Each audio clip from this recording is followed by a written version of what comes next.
नमस्कार मित्रों, जैसा कि आप जानते हैं मैं लंबे समय से आपके साथ संवाद कर रहा हूँ, संवाद करने की कोशिश कर रहा हूँ खास करके। और वो मेरी कोशिश इसलिए है कि हमें विरासत में जो चीज़ें मिली थी आज वो कैसे समाप्त हो रही हैं, और जिन्हें समाप्त होना था और वो बढ़ रही हैं। यह बात इसलिए कहना मैं ज़रूरी समझता हूँ कि मुझे याद है कि मेरे बचपन में जो लोग सामाजिक बदलाव के लिए काम कर रहे थे उनके अंदर एक विशेष तरह की प्रतिबद्धता थी, ईमानदारी थी, चरित्र था, समर्पण, न्याय और एक दूसरे की भलाई थी। वह सारी चीज़ें धीरे धीरे हमारे समाज से विलुप्त हो गई। और विलुप्त क्यों हुई, कैसे हुई और क्या चीज़ और बढ़ गई हैं, उन सब का एक विश्लेषण अगर किया जाए तो हम पाएंगे कि इसका जो सारा श्रेय जाता है वो भी हमारे भीतर जड़वत बैठे हुए कुछ महान ऐसे लोगों को जाता है जो ये बगैर समझे कि वो कर क्या रहे हैं और उन्हें करना क्या है। हमारा इतिहास, हमारा अतीत इस मामले में समृद्ध है कि भारतीय सिस्टम में जो कमियां आईं उसके खिलाफ समय समय पर लोग संघर्ष करते रहे। उसमें चाहे आप महात्मा बुद्ध से शुरू करें, आप उसमें चाहे पेरियार से शुरू करें, आप उसमें चाहे ज्योतिबा फुले से शुरू करें, ललई सिंह यादव से शुरू करें, रामस्वरूप वर्मा से शुरू करें, जगदेव कुशवाहा से शुरू करें। ये ऐसे लोग थे जिन्होंने बगैर किसी बात की चिंता किए, और जिसको मैं यहाँ छोड़ दिया हूँ, जो सबसे बड़े नायक थे कबीरदास जी, उनकी बात करें। और ऐसे ही बहुत सारे हमारे साहित्यकार हुए हैं जिन्होंने इस क्षेत्र में बहुत बड़ा काम किया है। इतिहास हमेशा देश और काल के उन लोगों के हाथों रचा जाता है जो लोग संस्कृति, समाज, राजनीति और अर्थ पर अपना नियंत्रण रखते हैं। यही कारण है कि जिन लोगों ने संघर्ष किया, जिन लोगों ने आंदोलन चलाए, उनके बाद जो लोगों को उसे आगे बढ़ाना था वह उससे विचलित हो गए। उनमें वो उस विचारधारा का प्रवाह नहीं हुआ, उस विचारधारा की जो समझ थी पैदा नहीं हुई, जो सोच थी वो पैदा नहीं हुई, बल्कि वो ऐसी गलत नीतियों के शिकार हुए और उन गलत रास्तों पर चलना आरंभ किए, जिसके विरुद्ध ही ऐसे सामाजिक आंदोलनों को हमारे पूर्वजों ने खड़ा किया था। एक छोटा सा उदाहरण मैं यहाँ आपको दूंगा। हमारे एक मित्र हैं और वो एक बड़ा आंदोलन चला रहे हैं, उसके लिए पूरा वो मूवमेंट करते हैं, जाते हैं, लेकिन उन्हें विश्वास है कि जो आंदोलन वो चला रहे हैं उससे लोगों में जागृति आएगी। बहुत सारे लोग, बहुत सारा समाज जो भिन्न भिन्न खंडों में बटा हुआ है वह जो पुरानी व्यवस्थाएं हैं उनको नहीं मानता। छुआछूत, भेदभाव, ऊंच नीच, ये सब चीज़ें धीरे धीरे धीरे धीरे लोग इसके बारे में समझना शुरू कर दिए हैं और उसे उन्होंने तिलांजलि देनी शुरू कर दी है। उसके जो पिछले आंदोलन हैं, जो पिछले कारण हैं, वो बहुत ही तेज़ी से बढ़े और आज हम उसकी जो परिणति पाते हैं कि दूसरी तरफ जो हमलावर समूह है, जो हमलावर ग्रुप है, वह नए सिरे से उन्हीं कुसंस्कारों को एक सुनहले प्लेट में या सुनहले पात्र में परोसने के लिए नाना प्रकार के षड्यंत्र कर रहा है। और यह षड्यंत्र किया जा रहा है पिछड़े के नाम पर, ओबीसी के नाम पर। ओबीसी जो समूह है वह देश में एक बहुत बड़ा समूह है। उसमें समाज के हर तरह के जो ढांचे हैं वो मौजूद हैं। वह संघर्षशील भी है, मेहनती भी है, परिश्रमी भी है।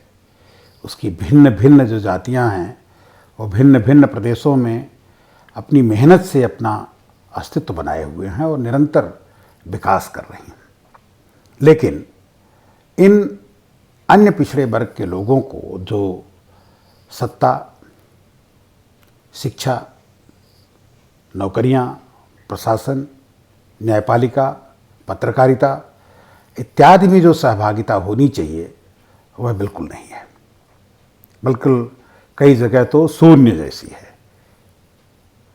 तमाम ऐसे विश्वविद्यालयों में जहां 60-65% लोग ओबीसी वर्ग के पढ़ते हैं, वहाँ बहुत मुश्किल से प्रोफेसर तो मिलते ही नहीं, टीचर या इस तरह के कुछ एकाध लोग कहीं मिल सकते हैं। यह स्थिति हमने देखी है कि जो मानसिकता है, जो सोच है, जो चिंतन है, वह कितना घटिया है।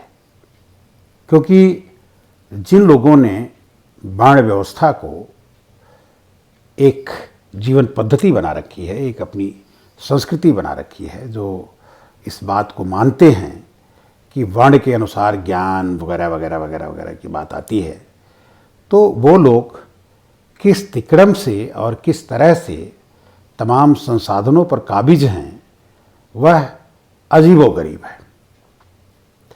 और इसके खिलाफ संगठित लड़ाई लड़ने का जो प्रयास मुझे लगता है कि आज़ादी के बाद इन पिछड़ी जातियों में आरंभ हुआ था, जिसके परिणाम से उत्तर भारत में भी ये परिवर्तन आरंभ हुए थे। दक्षिण भारत तो बहुत तेज़ी से इन परिवर्तनों के लिए आगे आया था और आज उसका बहुत सारा जो विचार है, जो आइडियाज़ है, तो तमाम ऐसे प्रदेशों के लोग हुए हैं जिन्होंने इन तमाम बातों पर बहुत गहराई से विचार किया और एक परिवर्तन की उम्मीद जगाई। लेकिन आज क्या हो रहा है, मैं वो बात बीच में रह गई कि जिसको मैं कह रहा था कि वो मेरे मित्र शूद्र को लेकर के बड़े उत्साहित हैं और वो कहते हैं कि गर्व से कहो हम शूद्र। इस बात का बहुत दिन से मेरे मन में ये था कि जब वो कभी मिले तो मैं उनसे बात करूं, इस पर विस्तार से बात करूं।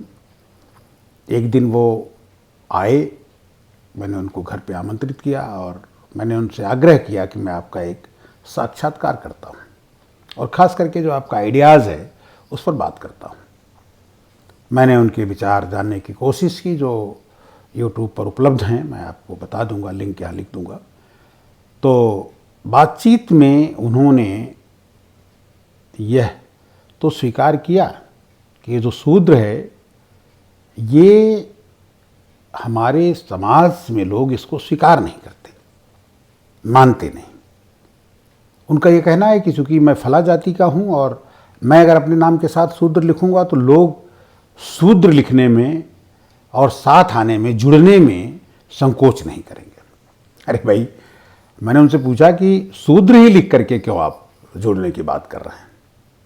संविधान ने इतनी बढ़िया व्यवस्था दी है समता, समानता और बराबरी की, संविधान के किसी पैरे को लेकर के आप बात करते, उसको लोगों में उसके प्रति जागरूकता फैलाते।